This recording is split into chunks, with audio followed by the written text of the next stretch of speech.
तो देखिए हम इंडिया में रहते हैं और आप जान रहे हैं हमारे लिए दिवाली कितनी बड़ी फेस्टिवल है। लेकिन जैसे ही दिवाली आने वाली होती है आपको पॉल्यूशन के बारे में ज्ञान देने वाले बहुत सारे लोग मिल जाएँगे। लेकिन अभी वर्ल्ड वॉर 3 जैसी माहौल बनी हुई है और इतनी सारी मिसाइल, बम और ये सब दागे जा रहे हैं। तो इससे क्या पॉल्यूशन नहीं हो रहा है? तो दोस्तों आज की वीडियो थोड़ी अलग होने वाली है। तो अभी वैश्विक स्तर पर जैसी स्थिति बनी हुई है वर्ल्ड वॉर 3 जैसी, आज दुनिया के पावरफुल कंट्रीज़ जैसे ईरान, इज़राइल, अमेरिका जो है वो ग्लोबल टेंशन में आ चुके हैं और वर्ल्ड वॉर 3 जैसी स्थिति बन चुकी है। तो ऐसे ग्लोबल कॉन्फ्लिक्ट के बीच हम अपने लाइफ लेसन क्या ले सकते हैं ऐसे चीज़ों से, हम इसके बारे में बात करेंगे। तो सबसे पहली चीज़ है माइंड योर ओन बिजनेस। अपने काम से काम रखो, क्योंकि आप जो भी कुछ करेंगे या स्टेटस डालेंगे ये सब से रिलेटेड, तो उससे ना ट्रंप को फ़र्क पड़ने वाला है, ना ईरान को, ना ही इज़राइल को। इसीलिए अपना काम कीजिए, अपने काम में फ़ोकस कीजिए और अपने काम से काम रखिए। And second cheese, power matters in real world. अगर आप पावरफुल होंगे तो कोई आपको उँगली नहीं करेगा, तो इसलिए आप भी रियल वर्ल्ड में पावरफुल बनिए। पावरफुल कहने का मतलब अगर हम कंट्रीज़ से लेंगे, तो जो कंट्रीज़ टेक्नोलॉजी में आगे हैं, जिनके पास न्यूक्लियर पावर है, जिनके पास मिलिट्री पावर ज़्यादा है, तो उनको कोई भी आगे से फाइट के लिए नहीं बोलता है। लाइक अमेरिका, अमेरिका पहले से पहलवान बना हुआ है, क्योंकि जो बैलिस्टिक मिसाइल्स आज की कंट्रीज़ अभी इन्वेंट कर रही हैं या जो अभी 2000 के बाद बना रही हैं, ये अमेरिका 1971 में ही बना चुका था। तो आप कैसे अपनी पावर बढ़ाएँगे? अब हमारे लाइफ में पावर का मतलब मिसाइल तो है नहीं, मैं आपको ये तो नहीं बोलूँगा कि आप भी मिसाइल बना के रखो। हमारे लिए पावर का मतलब है skills, knowledge, network and financial strength. तो ये चारों चीज़ अगर आप स्ट्रॉन्ग कर लेंगे तो आपको कोई प्रॉब्लम नहीं होगी। सबसे पहले आप नए-नए स्किल्स सीखते रहिए। अगर आपको एक ही स्किल आएगी, तो आपको कोरोना जैसी स्थिति में प्रॉब्लम हो सकती है। लाइक उस टाइम बहुत सारी दुकानें बंद हो गई थी, जैसे स्कूल बंद हो गए थे, ऑनलाइन क्लासेस स्टार्ट हो गई थी। तो अगर आप टेक्नोलॉजी में पीछे रहोगे, तो आपका काम नहीं चल पाएगा। इसीलिए आपको नए-नए स्किल्स सीखते रहने चाहिए। आपको न्यू-न्यू बुक्स पढ़ने चाहिए ताकि आपका नॉलेज बढ़े और आपका जो नॉलेज है आप उसको यूज़ कैसे कर पाओ। ऐसे ही आपको फाइनेंशियल स्ट्रेंथ भी बढ़ानी चाहिए। लाइक फाइनेंशियल स्ट्रेंथ कैसे बढ़ेगी? तो हमारे पास टर्म इंश्योरेंस होनी चाहिए, हमारी कुछ सेविंग्स होनी चाहिए, चाहे वो किसी भी जगह पे हो, जो आपके इमरजेंसी टाइम पे आपको काम आए। तो वो इमरजेंसी फंडिंग आपको कम से कम 6 महीने, साल भर आप उससे निकाल सकें। तो ये सब आपके पावर्स हैं, तो ये सब आप अपने पावर इंक्रीज़ कीजिए ताकि आपको आगे कोई प्रॉब्लम ना हो। और देखिए थर्ड जो पॉइंट है, ग्लोबल इवेंट्स आपकी लाइफ को अफेक्ट कर सकते हैं। कैसे अफेक्ट कर सकते हैं? लाइक अभी गैस सिलेंडर की थोड़ी कमी हो गई है। अभी आप गैस बुक करेंगे तो आपको जैसे पहले डिलीवरी मिलती थी या आप जाके तुरंत गैस लेके आ जाते थे, वैसा आपको नहीं मिल पाएगा। और ये हुआ है ईरान, अमेरिका और इज़राइल के बीच जो कॉन्फ्लिक्ट्स हुई है। तो देखिए हमारा इंडिया पहले से ही बहुत आगे था। हम क्या करते थे, चूल्हे में खाना बनाते थे। धीरे-धीरे टाइम बदलता गया और लोग इंडक्शन, गैस, एलपीजी ये सब में शिफ्ट होते गए।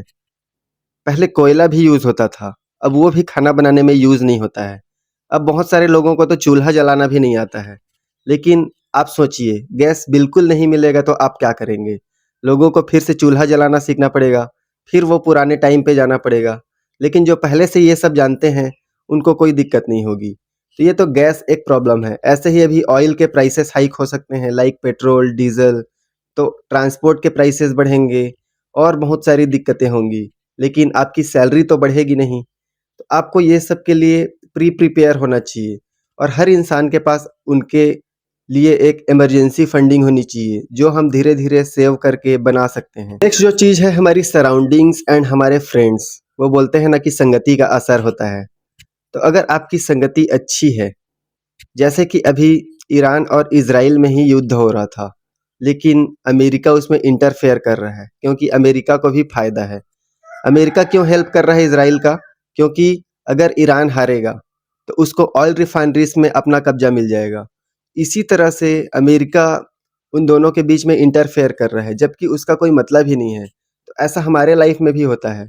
हमारे लाइफ में आपको चाहिए गुड मेंटर्स जो आपको मोटिवेट कर सकें, आपको सही रास्ते पे चलने के लिए मोटिवेट कर सकें और आपको सही रास्ता दिखा सकें। आपको चाहिए गुड फ्रेंड्स जो आपको गलत रास्ते पे ना लेके जाएँ और अगर आप गलत रास्ते पे जा भी रहे हों तो आपको वो रोकें और आपको वो सही रास्ते पे लेके रहें।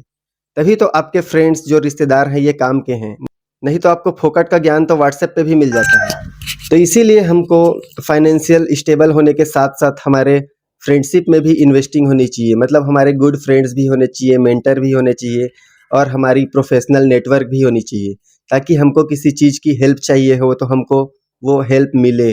ना कि हमारे जो फ़ेसबुक फ्रेंड्स हैं या इंस्टा में आपके जो फ़ॉलोअर्स हैं, अगर आपको किसी काम की ज़रूरत पड़ेगी तो आप एक बार इंस्टा या फ़ेसबुक में मैसेज डाल के देखिए और देखिए कि आपको कितने लोग हेल्प करते हैं। तो वैसे फ्रेंड्स नहीं, दिखावे वाले फ्रेंड्स नहीं चाहिए, आपको रियल और गुड फ्रेंड्स चाहिए, जो आपको प्रॉब्लम्स में आपके साथ खड़े हों और आपकी रियल में जो हेल्प करें। तो ये होते हैं गुड अलायंसेस और ये सराउंडिंग्स और इससे हमारी लाइफ सच में चेंज होती है। फिफ्थ जो पॉइंट है the world is unpredictable means कल क्या होगा किसी को नहीं पता। जैसे कि कोरोना आने वाला है ये किसी को नहीं पता था। तो जब कोरोना आया तो जिन लोग की जो इम्यून सिस्टम कमज़ोर थी, वो जल्दी बीमार पड़ने लगे, कोरोना ने उनको अपना शिकार बनाया। तो वैसे ही आपको अपनी लाइफ़स्टाइल सुधारनी चाहिए। आपको रोज़ सुबह उठ के योग, प्राणायाम या एक्सरसाइज़ करना चाहिए जो आपको सूट करता है। अगर आपके आस-पास जिम है और आप अफ़ोर्ड कर सकते हैं तो जिम या कोई भी एक्सरसाइज़ आपको करना चाहिए ताकि आपकी बॉडी स्ट्रॉन्ग रहे। तो जैसे इस टाइप के कुछ आएँ तो आप ईज़िली उसके शिकार ना बन पाएँ। ऐसे ही बहुत सारी अनप्रेडिक्टेबल चीज़ें होती हैं, लाइक अभी जो गैस की शॉर्टेज हो गई है, तो आपको इमरजेंसी फंड बनाना चाहिए, स्मार्ट इन्वेस्टिंग करना चाहिए ताकि आपको फ्यूचर में वो काम आए। लाइक स्टॉक मार्केट, बहुत लोग स्टॉक मार्केट में इन्वेस्ट करते हैं, लेकिन अभी ये जो वर्ल्ड वार की सिचुएशन बनी है, उसमें स्टॉक मार्केट बुरी तरह से गिरा हुआ है। तो अगर आप सिर्फ़ स्टॉक मार्केट में इन्वेस्ट करते हैं, तो ये आपके लिए एक प्रॉब्लम वाली बात हो सकती है। लेकिन जो लॉन्ग टर्म का सोच के किए हैं, जिनको अभी उस पैसे की तुरंत ज़रूरत नहीं है, तो उनके लिए तो बहुत अच्छा है। लेकिन जो लोग अपना डाइवर्सिफ़ाइड पोर्टफ़ोलियो रखते हैं, लाइक कुछ लोग गोल्ड में भी इन्वेस्ट किए थे, तो गोल्ड अभी ठीक-ठाक कंडीशन पे है। कुछ लोग रियल एस्टेट में इन्वेस्ट करते हैं।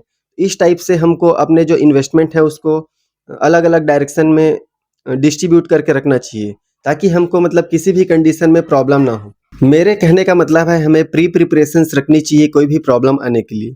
हमको ये तो नहीं पता है कि अभी तो सिर्फ़ 2 देश या 3 देश लड़ रहे हैं। ऐसा हो सकता है कि धीरे-धीरे दूसरे कंट्रीज़ भी लड़ना स्टार्ट कर दें।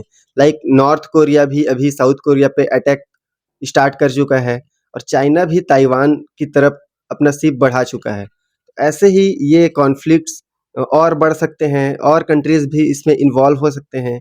इसीलिए आपको प्रिपेयर्ड रहना चाहिए क्योंकि ये जो प्रॉब्लम्स हैं वो कभी भी आ सकती हैं, तो उनसे निपटने के लिए आपके पास कम से कम फर्स्ट एड जैसे हम अपने घर पे रखते हैं, इसी टाइप से आप अपने आप को मेंटली प्रिपेयर कीजिए और ज़्यादा टेंशन लेने की बात तो है ही नहीं क्योंकि जो तो होना है वो होगा ही। जो होने वाला है उसे कोई नहीं रोक सकता। तो ये मेरे कुछ थॉट्स थे इस वर्ल्ड वॉर वाले कंडीशन को लेके। आप क्या सोचते हैं ये कमेंट बॉक्स में ज़रूर बताइए। तो बहुत दिन से मेरी वीडियो नहीं आ पा रही थी तो मैं सोचा कि अपने थॉट्स शेयर करूं और अभी कुछ दिनों में मेरी फिर से वीडियो आने लगेंगी क्योंकि मैं अभी कुछ काम में बिज़ी हो गया था और अपने जॉब के वजह से भी अभी जैसे बच्चों का एग्ज़ाम चल रहा है इसके वजह से मैं बिज़ी हो गया था। तो अगर आप म्यूचुअल फंड्स या इन्वेस्टिंग को छोड़ के इस टाइप के भी अलग वीडियो देखना चाहते हैं तो कमेंट में ज़रूर बताइए। तो फिर मिलते हैं अगले वीडियो में, तब तक के लिए थैंक्स फॉर वॉचिंग।